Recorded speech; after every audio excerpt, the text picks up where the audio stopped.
السلام عليكم ورحمة الله وبركاته. وعليكم السلام شيخ. وعليكم السلام ورحمة الله وبركاته. Name, state and question please. I'm calling from Canada. And your question is? Brother, I have some question someone asked me about what is child's right over parent. Can you explain that please? What is that again? Explain what again?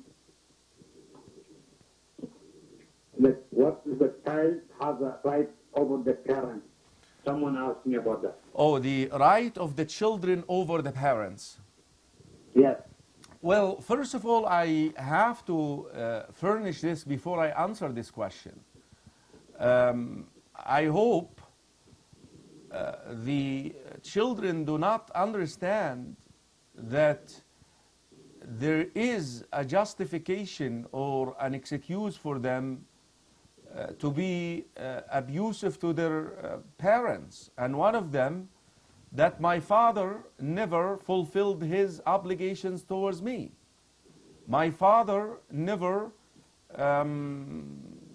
basically fulfilled my rights. This is a very dangerous notion.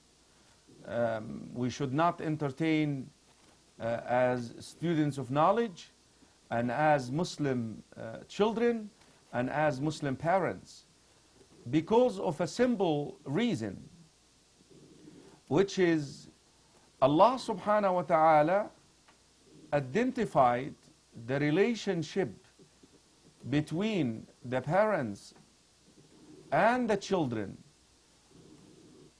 on the children end, or in the children end, to be the level of ihsan.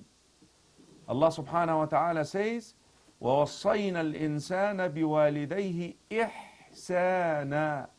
We have enjoined upon mankind to treat their parents with the level of al-ihsan. Now we need to understand what is the definition of al-ihsan. Al-ihsan, that I harm you and you meet this harm with goodness. Allah subhanahu wa ta'ala mentions this in Surah Al Imran, وَالْكَاظِمِينَ الْغَيْظَ وَالْعَافِينَ عَنِ النَّاسِ وَاللَّهُ يُحِبُّ الْمُحْسِنِينَ. And those who suppress their anger, and those who forgive people, and indeed Allah loves those who are muhsins. So basically, if the parents did not fulfill their obligations towards the children, yet the children are still required to treat their parents good. Our children these days, they are very abusive to their parents, and then when they are asked why, guess what? They say, well, my parent did not fulfill his or their obligations towards me. And this is a very, again, dangerous notion we should not entertain. Coming to your question, dear caller, the rights of the children upon the parents begin before marriage. Something which will explain that. One of our righteous predecessors, his name is Abu al-Aswad al-Du'ali. That is his name.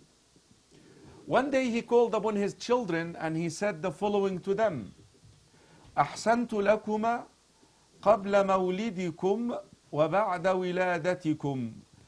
I was kind to you before your birth and after your birth.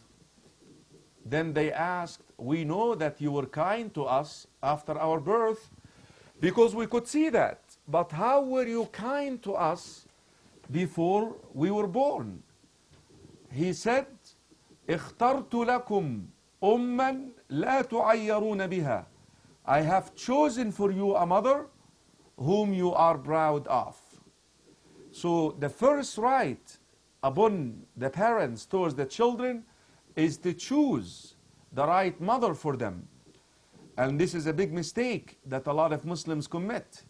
When they go and look for a spouse, they don't think about the children.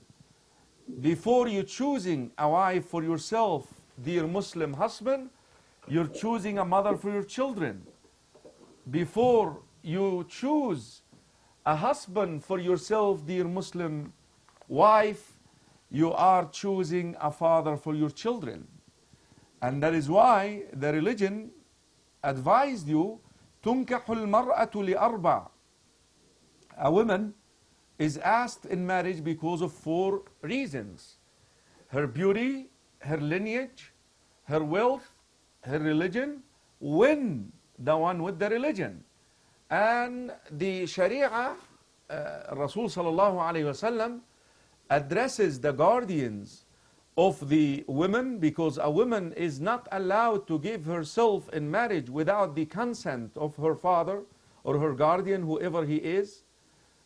إذا جاءكم, الحديث في سنن الترمذي, the first hadith which I quoted في البخاري ومسلم, this hadith في سنن الإمام الترمذي من حديث أبي هريرة رضي الله عنه. A woman is asked in marriage, إذا جاءكم من ترضون دينه وخلقه فزوجوه إلا تفعلوا تكن فتنة في الأرض وفساد عريض. If someone comes proposing to you, asking your daughters in marriage, you look for 2 things: religion and character. If they do have those, then you should accept that marriage proposal.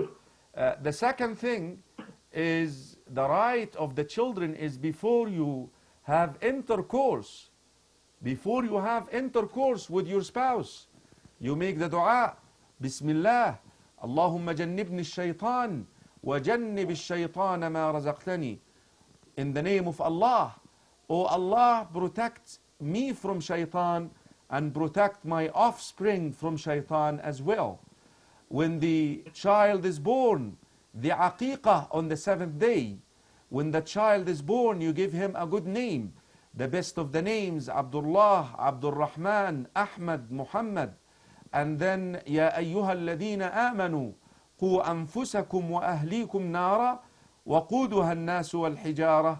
O ye who believe, protect yourselves and your families from the hellfire, the fuel of which is rocks and people.